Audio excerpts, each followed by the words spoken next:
Futbol bu shunchaki o'yin emas. Bu orzular sindiriladigan maydon.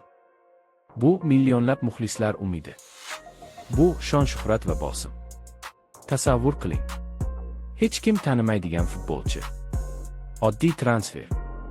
Oddiy ism. Bir mavsum o'tadi va u dunyoni zabt etadi. Stadionlar uning nomini tilga oladi. Jurnal sarlavhalarida esa yangi yulduz tugildi. Ammo keyingi yil u yo'q. Bugun siz bilan bir mavsum porlab, so'ng deyarli yo'qolib ketgan 10 ta futbolchi haqida gaplashamiz. Har bir hikoya saboq. Har bir pasayish fojia. Siz tanigan va tanimagan yulduzlar bugun sizning e'tiboringizda bo'ladi. 10-o'rin Michu 2012 va 13-mavsum. Swansea City. Michu Premier Ligada 18 ta gol urdi. Arzon transfer. Katta portlash. U Manchester City, Arsenal, Chelsea darvozalarini ishg'ol qildi. Liga kubogini qo'lga kiritdi. Ispaniya terma jamoasiga chaqirildi. Ammo keyingi mavsum og'ir topiq jarohati. Bir necha operatsiya. Qaytishga harakat qildi, ammo eski Michu qaytmadi. 31 yoshida futbol bilan xayrlashdi. Michu harakat qildi. Biroq avvalgi darajasidagiday o'ynay olmadi. Bir mavsum abadiy tarix. Ammo davomiylik bo'lmadi. 9-o'rin. Ses. Newcastle safida 2011 va 12-mavsumda. 14 ta o'yinda 13 ta gol urdi. Chelsea darvozasiga urgan zarbasi hali ham Premier Liga tarixidagi eng chiroyli gollardan biri sifatida eslanadi. Himoyachilar unga moslashdi.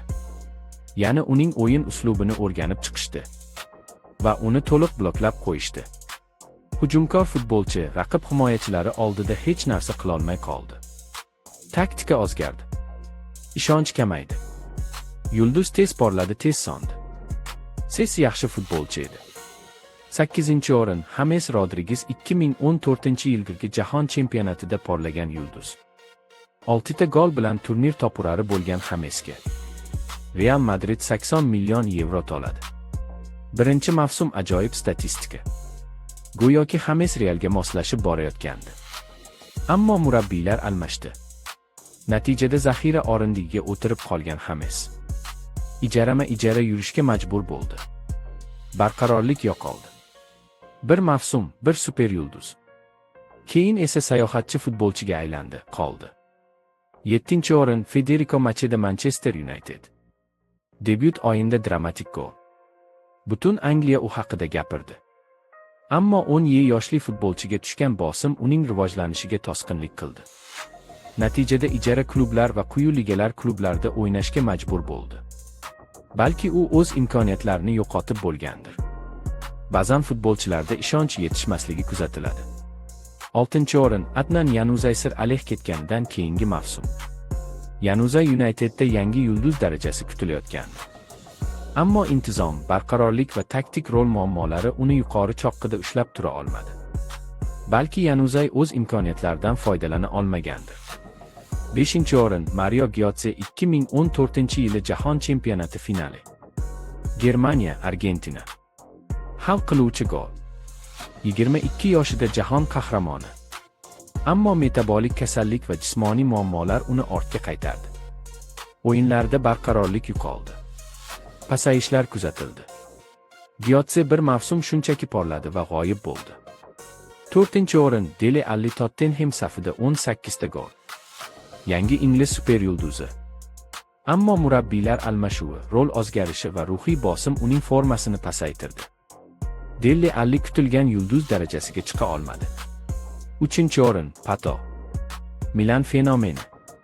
Tezlik, dribling, gol sezish qobiliyati juda kuchli futbolchi. Ammo ketma-ket mushak jarohatlari uning asosiy qurolini, tezligini olib qo'ydi. Pato braziliyalik futbolchilarning eng yaxshilaridan biri edi. Hatto oltin to'pni ham olishi mumkin edi. Biroq natija biz kutganday bo'lmadi. 2-o'rin Radamel Falcao, Atletico Madridda 34 gol. Yevropaning eng xavfli hujumchilaridan biri. Tizza jarohati. Manchester United va Chelsea'da kutilgan daraja yo'q. Falcao haqida to'liq ma'lumot kanalimizda bor, uni tomosha qilishingiz mumkin. Va nihoyat, Birinchi o'rin Fernando Torres, Liverpoolda 33 gol. Dunyodagi eng xavfli hujumchi. Chelsea tarixidagi rekord transfer. Ammo bosim va ishonch yo'qolishi uning gol instinktini pasaytirdi. U qaytishga harakat qildi. Lekin eski Torres qaytmadi. Torres Ispaniya futbolida juda kuchli hujumchilardan biri sifatida tasvirlanadi. Futbol shafqatsiz. Bir mavsum seni osmonga olib chiqadi. Keyingi mavsum esa seni unuttiradi. Yulduz bo'lish qiyin. Ammo yulduz bo'lib qolish undan ham qiyin. Sizningcha eng achinarlisi kim? Izohlarda yozing. Agar video yoqqan bo'lsa, like bosing, kanalga obuna bo'ling va keyingi dramatik futbol hikoyalarini o'tkazib yubormang.